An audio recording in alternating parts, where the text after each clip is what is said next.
alam mo, bawal yan to reveal a bank account, even piso lang yan, or 1 billion.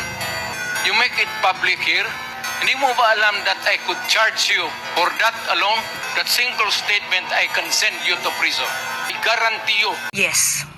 Approve na or nagbigay na ng clearance ang Pangulo sa BIR upang mabuksan ang tax records ni VP Sara at saka ni Attorney Mans Carpio. Kahit illegal, desperado na si BBM, nagbigay na siya ng go signal ipabuksan ang bank account ni VP Sara at ng kanyang asawa. At mga tax records sa BIR ni VP Sara at ni Attorney Mans Carpio. Kahit sa impeachment, nakikialam talaga si BBM. Kung talagang importante siya makaboto, dumating ka sa Senado. Dapat bang bumoto ang senador kung hindi siya sumipot? Sa akin palagay, hindi dapat.